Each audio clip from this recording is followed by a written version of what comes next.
যেখানে রয়েছে নিচের কোন জোড়াটি সঠিক? ইউজিএ উগা ওপাল, ইউএএ অক্রে, ইউএজি অ্যাম্বার। তো আমরা যখন জেনেটিক কোড পড়ছিলাম তখন স্টপ কোডন সম্পর্কে আমরা আলোচনা করেছিলাম।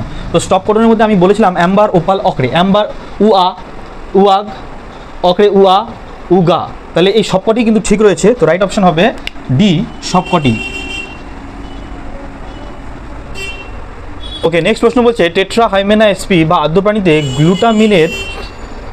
গ্লুটামিনের কোডন কোনটি?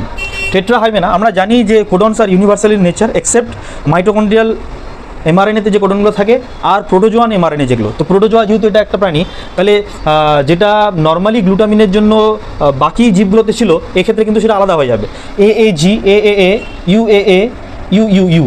তাহলে এখানে একটা জিনিস আমরা কমন জানি, ইউএএ ছিল আমাদের নর্মালি স্টপ কোডন অক্রে, কিন্তু এর ক্ষেত্রে এইটাই গ্লুটামিনকে কোড করবে। তো আমরা মনে রাখবো ইউএএ ইন কেস অফ যেটা স্টপ কোডন ছিল নর্মালি, সেটা হয়ে যায় গ্লুটামিনের codon in case of Tetrahymena নামক আদ্যপ্রাণী। ওকে, এডিএনএটা কীরকম হয় বলছে দক্ষিণাবর্তী ও প্রতিপাকে 11টা বেস পেয়ার থাকে, বামাবর্তী প্রতিপাকে 12টা বেস পেয়ার থাকে, দক্ষিণাবর্তী প্রতিপাকে 12টা বেস পেয়ার থাকে, বামাবর্তী প্রতিপাকে 11টা বেস পেয়ার থাকে।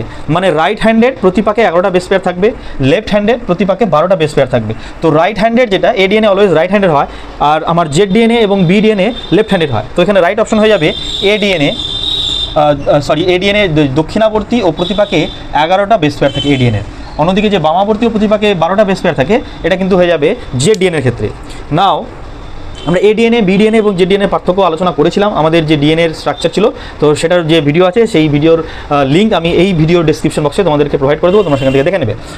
20 নম্বর প্রশ্ন বলছে নিচের কোনটি রেস্ট্রিকশন এন্ডোনিউক্লিয়েজ? রেস্ট্রিকশন এন্ডোনিউক্লিয়েজ কি? যে এমন একটা এনজাইম যা কিনা কোনো ডিএনএকে একদম মাঝ বরাবর কাটে। এমন আমরা ডিএনএ পল 1 পড়েছিলাম, ওটা এক ধরনের এক্সোনিউক্লিয়েজ অ্যাক্টিভিটি দেখা যায়। তো 5 প্রাইম থেকে কাটতে কাটতে 3 প্রাইমের দিকে যায়, কিন্তু এ একদম মাঝ বরাবর কাটে, একদম এন্ডো মানে মাঝখানে, একদম মাঝখান বরাবর কাটে, রেস্ট্রিকশন করে।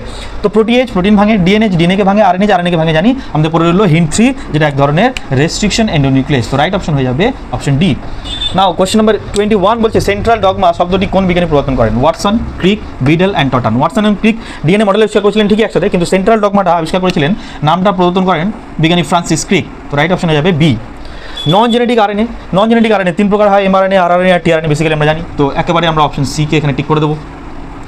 কোশ্চেন নাম্বার 23 বলছে ইউএ কোডনটি মাইটোকন্ড্রিয়ায় কোন অ্যামাইনো অ্যাসিড সংশ্লেষ করে? মাইটোকন্ড্রিয়া নর্মাল যেটা হয় ইউনিভার্সাল কোডন মাইটোকন্ড্রিয়ার ক্ষেত্রে সেটা আলাদা হয়, isoleucine, methionine, valine, glutamine. Normally মিথিওনিনের জন্য আমাদের কী ছিল? এইউজি, কিন্তু এখানে এ আছে এইউএ। তো মাইটোকন্ড্রিয়ার ক্ষেত্রে এইউএ কী করবে? মিথিওনিনকে কোড করবে। স্বাভাবিক অবস্থায় নর্মাল ক্ষেত্রে কিন্তু এইউজি মিথিওনিনকে কোড করতো, বাট মাইটোকন্ড্রিয়ার ক্ষেত্রে এটা এইউএ হয়ে যাবে।